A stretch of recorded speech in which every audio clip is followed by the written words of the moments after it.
Radio. On accueille aujourd'hui Egon Kragel, OVNI et Pop Culture aux éditions Très Daniel. Il vient nous parler de toute son aventure à travers les ovnis. Bonjour Egon. Bonjour Marie. Comment allez-vous ? Très bien, merci. Et puis merci de m'inviter. Mais avec grand plaisir.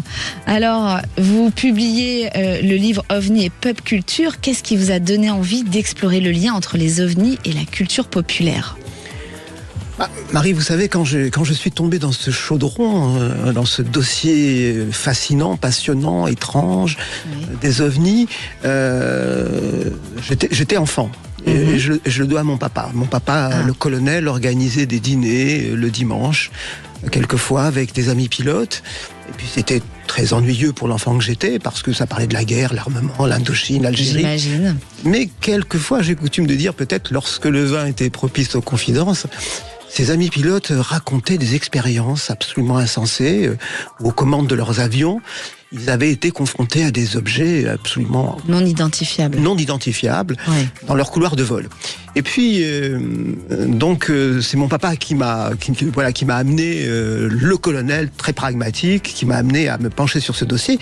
Mais je dirais que ça s'est passé aussi en stéréo. Ma sœur, Marie-Laure, qui est une dénicheuse de trésors absolument incroyable, en 74, est arrivée à la maison, rentrée un jour avec une pochette de disques sous le bras, et elle m'a dit, il faut absolument que tu écoutes cet artiste, c'est un chanteur anglais, il a un drôle de nom, il a un nom de poignard de trappeur, David Bowie. Et on a vite découvert que Bowie se présentait sous l'avatar d'un messie extraterrestre qui s'appelait Ziggy Stardust. Il était secondé par un groupe absolument incroyable qui s'appelait The Spiders from Mars, les araignées de Mars. Et on s'est rendu compte très très vite qu'il était passionné par le sujet, qu'il avait lui-même fait des observations.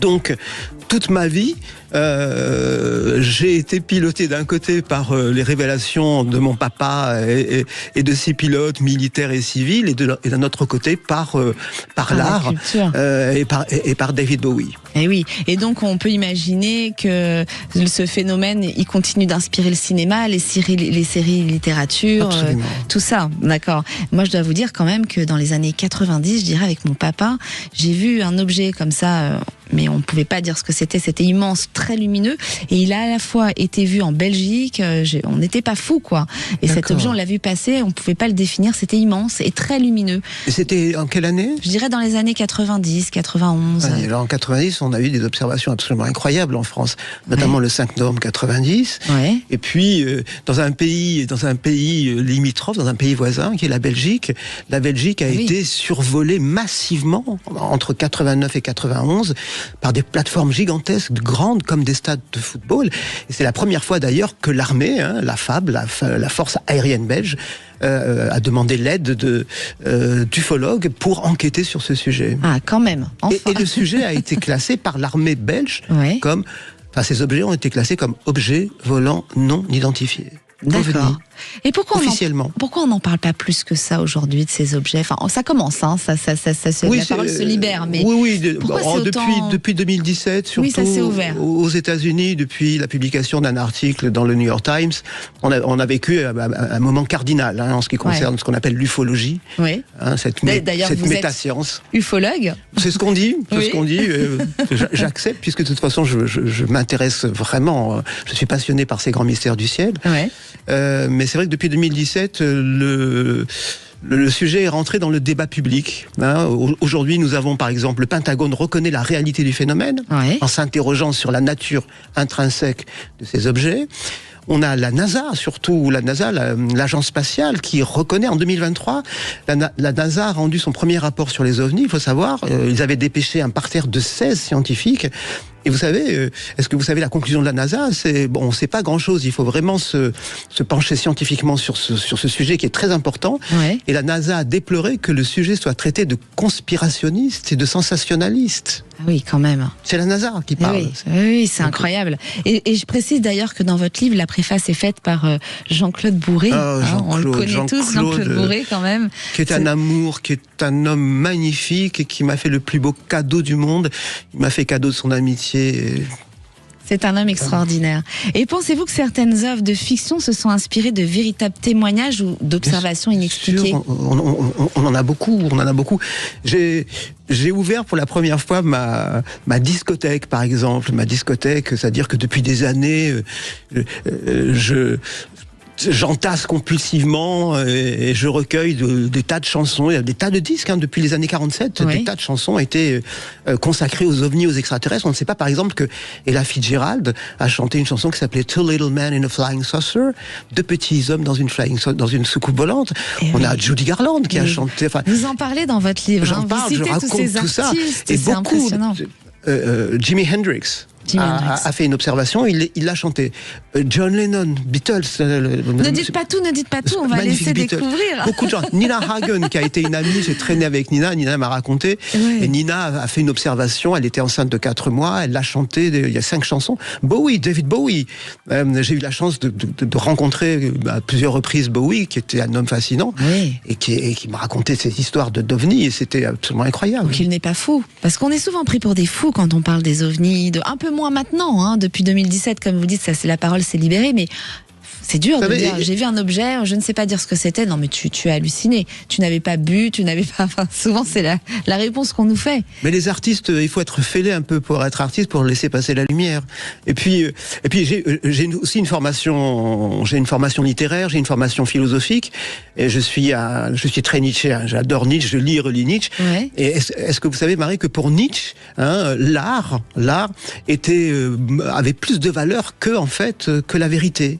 Et Nietzsche a ajouté l'art, rien que l'art, il disait, parce que nous avons l'art pour ne pas mourir de la vérité. Oui. Donc j'ai voulu aussi appliquer ça et explorer l'aspect artistique de ces ovnis. Quand j'étais plus jeune, on me disait tout le temps, les ovnis, ça n'existe pas, c'est nulle part. Ça pour regarder le ciel, il y a rien. Ouais. Et puis moi, je regardais autour de moi et je m'étais rendu compte que l'invasion était massive. C'est qu'il y en avait partout. Il y en avait sur les posters, sur les mugs, dans les chansons, au cinéma. Et je me suis rendu compte rapidement que l'ovni n'était pas qu'un intrus comme ça dans notre espace aérien, mais c'était aussi une machine incroyable, une machine à penser et une machine à créer. Il suffit de regarder le cinéma. Mais oui, complètement. Et je ne sais pas ce que vous en pensez. Alors, on va peut-être me prendre pour une folle. On va se dire, Marie est devenue complètement folle. Mais moi, je suis sûre que dans les 2-3 ans à venir, on va avoir quelque chose d'énorme qui va se passer à ce niveau-là. On va pouvoir mettre des mots, on va peut-être pouvoir communiquer avec eux. Je ne sais pas, mais il y a quelque chose de cet ordre qui va se passer. Vous êtes d'accord avec ça ?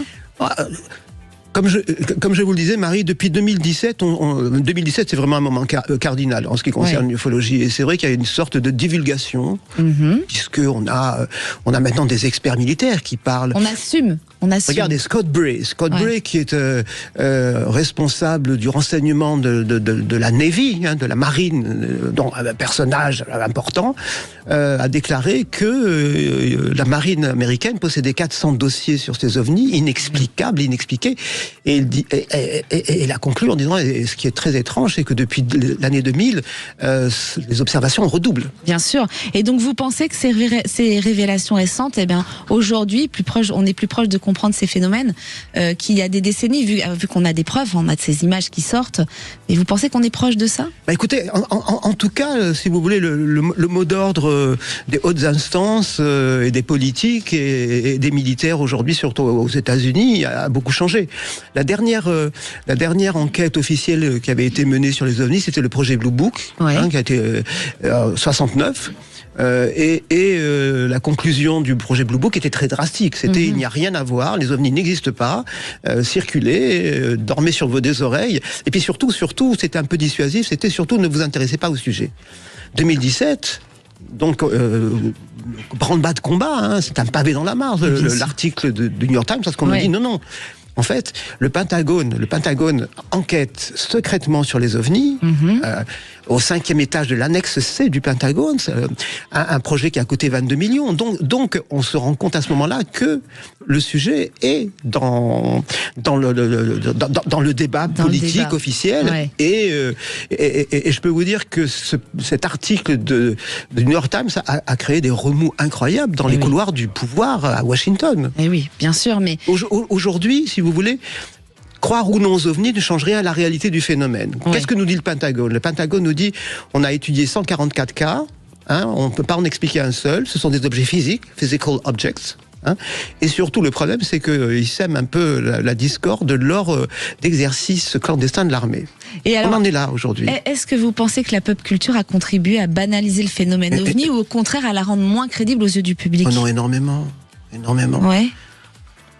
Prenons le cinéma. Oui. Le cinéma, le premier film de science-fiction français, Le Voyage dans la Lune de Georges Méliès. Et on nous parle de quoi? On voit quelques terriens qui partent sur la Lune, d'ailleurs, qui percutent l'œil de la Lune. C'est une image iconique. Et qu'est-ce qu'il va se passer? En fait, ils vont être confrontés à des sélénites, qui sont des extraterrestres. Première rencontre d'extraterrestres au cinéma. Et ça n'a pas cessé. Ensuite, on a le jour où la Terre s'arrêta, film de Robert Wise, 51. Ouais. Qui met en garde contre nos essais nucléaires. C'est-à-dire qu'en même temps, le cinéma distille quelques avertissements. C'est ce que vous conseillerez comme film pour comprendre l'imaginaire autour des ovnis? Ou alors vous en avez un autre? Oui, allez. Premier film, Le jour où la Terre s'arrêta de Robert Wise, 51. Le premier film, pas le remake qui a été fait des années après. Second film... pour lequel j'ai une passion sans limite, c'est L'homme qui naît d'ailleurs de Nicolas Rugg avec David Bowie. C'est pas mal, David Bowie. Moi, j'adore. Qui est une fable philosophique absolument à la fois désenchantée, mais à la fois extrêmement précise. Même l'année suivante, Rencontre du troisième type de Spielberg. Ouais. Nos auditeurs écoutent, je pense qu'ils vont tous ce soir aller regarder. Qui est peut-être le film. Premier contact de Denis Villeneuve, film absolument magnifique, d'une intelligence sans nom. Donc il y a plein de films qu'on peut aller regarder. Oui, il y a beaucoup de films à regarder. Et au fond, qu'est-ce que la fascination pour les ovnis dit de nous, de notre rapport à l'inconnu et peut-être aussi de notre besoin de croire qu'il existe autre chose que notre monde? Alors là, je retourne vers mon cursus philosophique. En philosophie, on sait que nous avons besoin de ce qui ne nous ressemble pas pour qu'on puisse se définir. C'est-à-dire qu'on a besoin d'altérité. Et au fond, l'extraterrestre, l'être exogène, c'est l'altérité radicale. Ouais. C'est le plus beau miroir, en fait, dans lequel on peut se mirer et comprendre ce que l'on est. Eh bien justement, pensez-vous que les extraterrestres tels qu'on les imagine dans la pop culture sont en réalité un miroir de nos propres peurs et de nos espoirs? Bien sûr. Oui. Bien sûr. Parler d'ovnis au fond et parler d'extraterrestres, c'est ne parler que de nous. Oui. C'est ne parler que de nous, bien sûr, bien sûr. On a projeté sur ces créatures venues d'ailleurs, on a projeté nos plus grandes terreurs et puis nos plus grands désirs aussi. Et si un contact avec une intelligence non humaine était confirmé demain, pensez-vous que l'humanité serait prête à l'accepter? Très compliqué. Alors, question épineuse, question essentielle. Peut-être ce